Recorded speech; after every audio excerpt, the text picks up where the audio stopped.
projectile motion. So a projectile is an object that moves through the air along a trajectory without a propulsion system.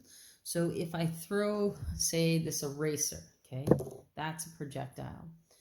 If I shoot a gun, okay, the bullet flying through the air is a projectile.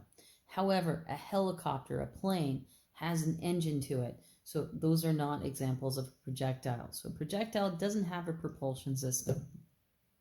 So here in this picture, just going to put more in the center, we have two things happening. So we give one ball, the white ball, an initial horizontal velocity, and then the red ball we just drop. So it doesn't have a horizontal velocity at all.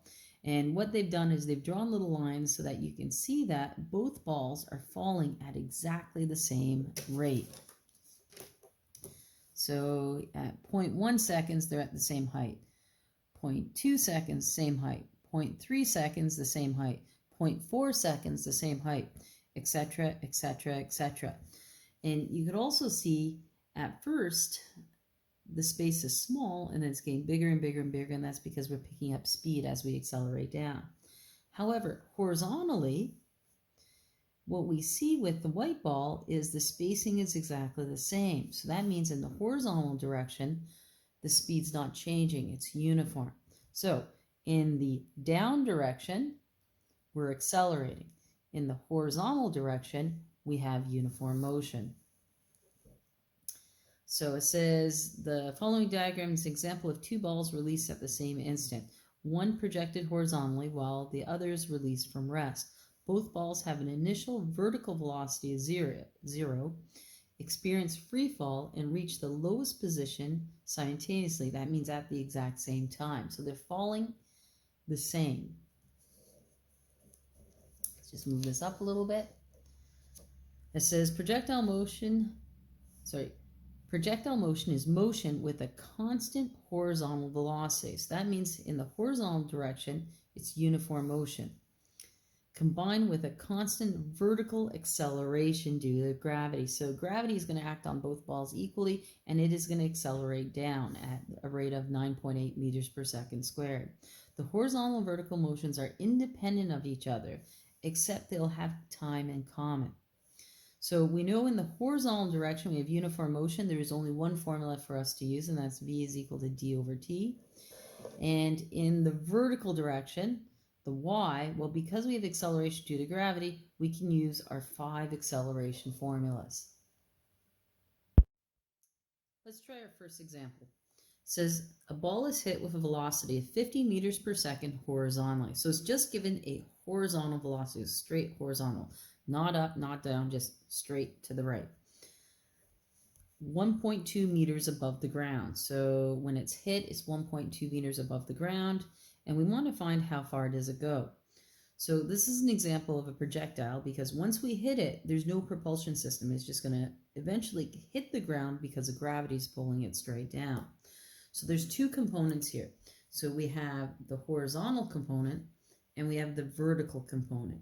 So first thing you're going to do is just write down your horizontal information and your vertical information. So I know horizontally, which is uniform motion, nothing is slowing it down in the horizontal direction, is 50 meters per second, let's say to the right. I don't know my time, and I don't know my distance or my displacement. In the vertical direction, well, because it's not angling up or down, the VI is 0 in the up and down direction. So VI is equal to 0. We do know the acceleration due to gravity. Acceleration due to gravity is 9.8 meters per second squared down. I know my displacement. My displacement is 1.2 meters down.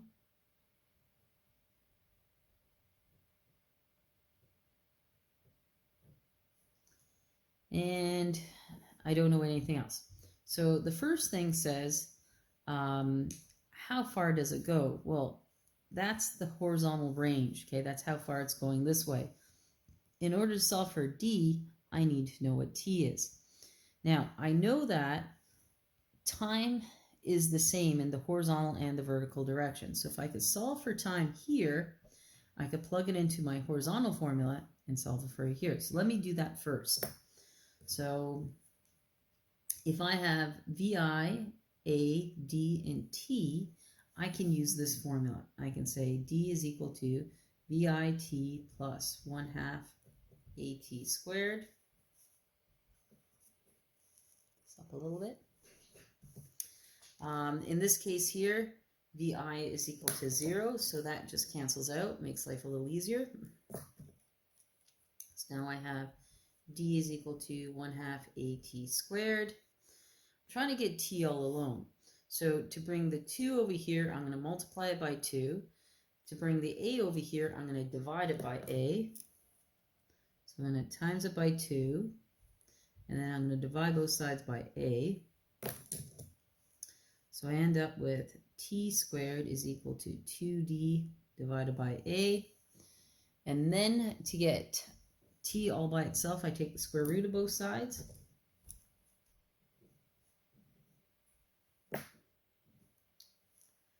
And I end up with T is equal to the square root of 2D over A.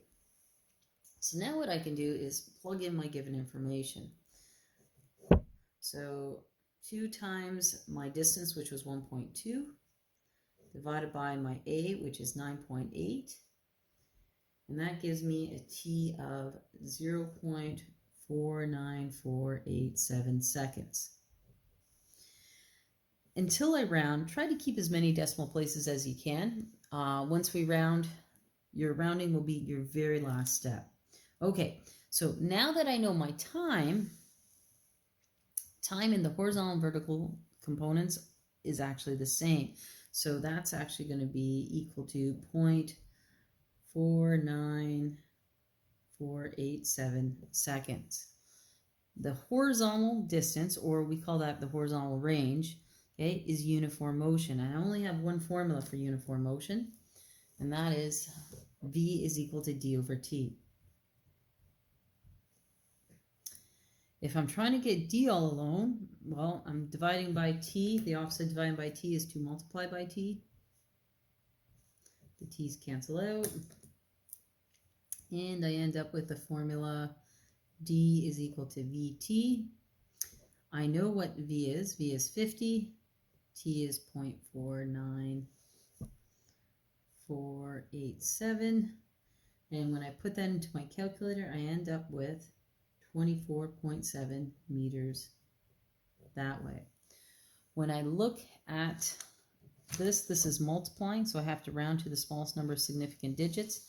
I go back to my original question. I have 3 significant digits, 3 significant digits, so my final answer should have 3 significant digits. Now we're going to try an example where we actually have a vertical speed. So here it says a golfer hits a golf ball with an initial velocity of 25 meters per second and an angle of 30 degrees above the horizontal. So he's hitting the ball that's going to go up in the air, then it comes down. So this time it has both a vertical, because it's going up, and a horizontal, because it's going out, velocity, initial velocity. It says the golfer is at an initial height of 14 meters above a point where the ball lands. This happens all the time when you play golf. Sometimes when you tee off, you're a little bit taller or a little higher than where the flag is. Your ball just lands over here. And we want to calculate a couple things. So we want the maximum height of the ball. So I want to know how high does it go up.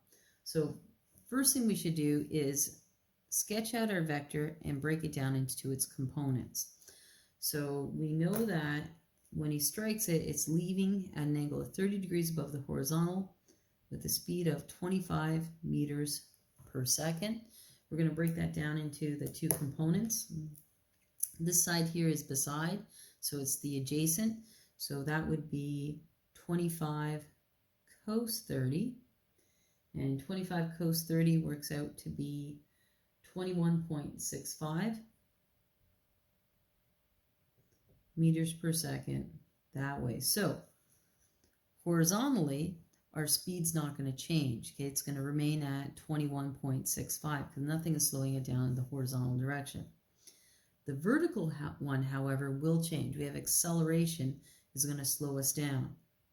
So this here is the opposite. So it's going to be 25 sine 30. And when I put that in my calculator, I get 12.5.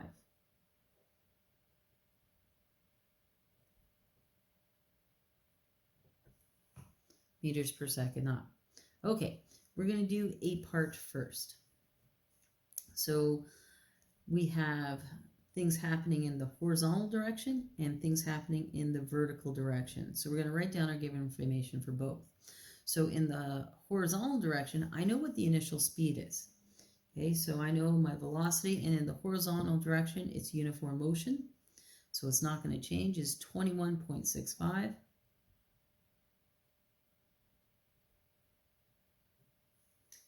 I don't know t and I don't know d, so I'm just going to leave it at that. In the vertical direction, I have my initial speed. Okay, so my VI is 12.5 up.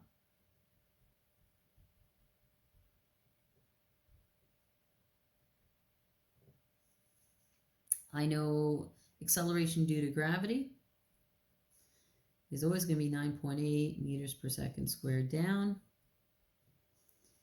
And this ball, we want to know when it reaches its maximum height. Well, what's going to happen in the vertical direction is the ball is going to slow down, slow down, slow down, and eventually stop at the highest point. So my VF is actually 0. And I'm looking for that maximum height, so I'm looking for D. All right, don't know anything else. So there's obviously not enough information to work with here, so I'm going to look at this side. So question A is asking me for my highest point, which is my distance. Well, I have a formula that has VF, VI, A, and D, and it looks like this. So I know that VF squared is equal to VI squared plus 2AD. And when I do this, VF is actually 0, so I can get rid of that right off the bat.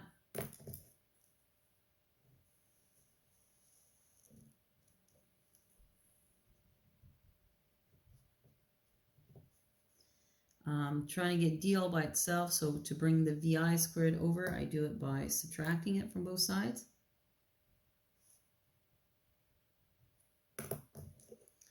So I now have minus VI squared is equal to 2AD.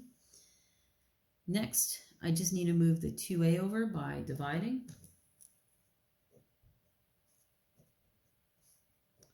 2A's cancel out. And I'm left with D is equal to negative VI squared over 2A.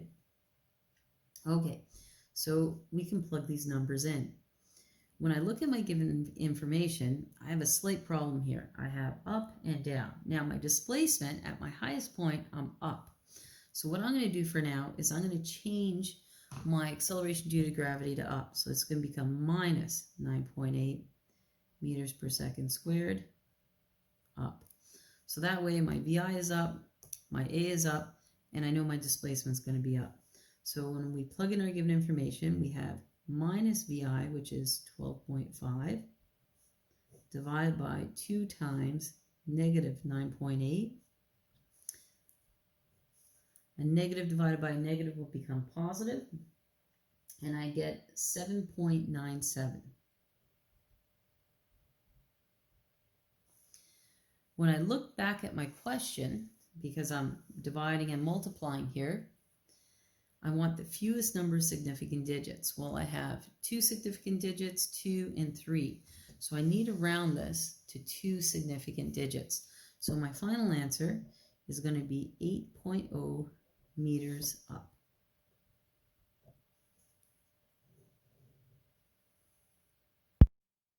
In B part, it wants to determine the ball's velocity on landing. So my given information changes ever so slightly. So let's look at the vertical information. So my initial velocity is still 12.5 meters per second squared up, or meters per second up. So I know that VI is equal to 12.5 meters per second up. My acceleration due to gravity is still 9.8 meters per second squared down. What's different though is my displacement.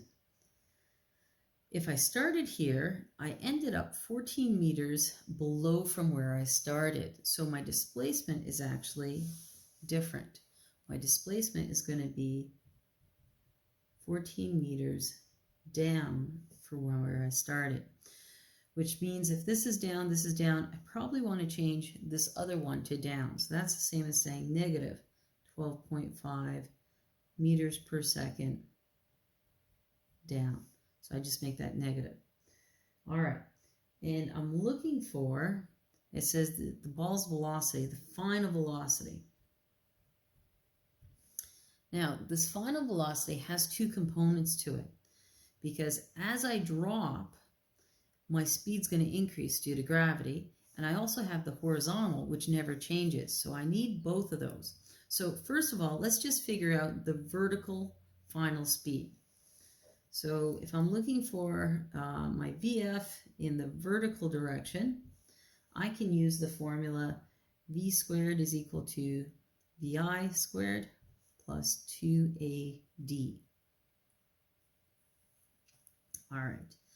I know what VI is. I can just plug everything in. So I'm just going to call this VF. So VI is negative 12.5 squared plus 2 times 9.8 times D, which is 14.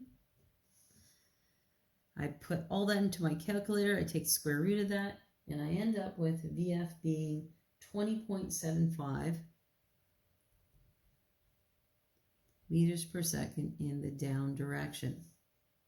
So this is my vertical component, but I also had that horizontal component. So I know my VF in my horizontal, looking for the total, it never changed. It was 21.65.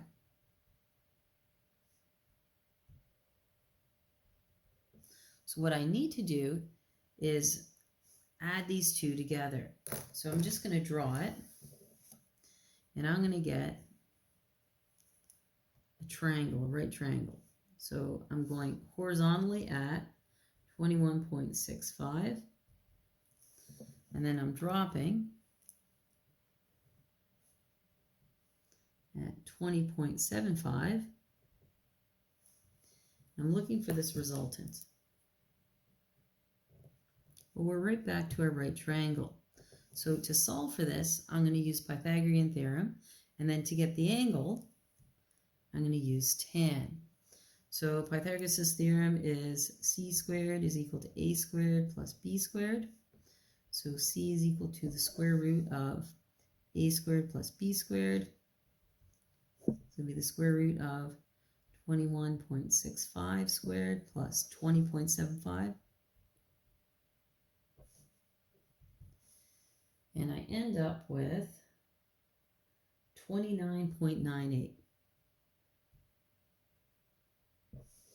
When I round that to the proper number of significant digits, I need two significant digits.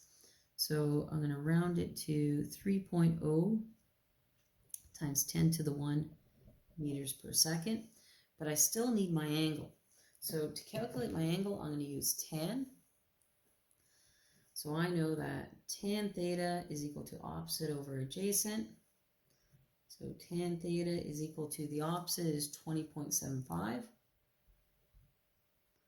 divided by 21.65. And my theta works out to be 44 degrees. So my final answer, grab a different color. So my V final is equal to 3.0 times 10 to the 1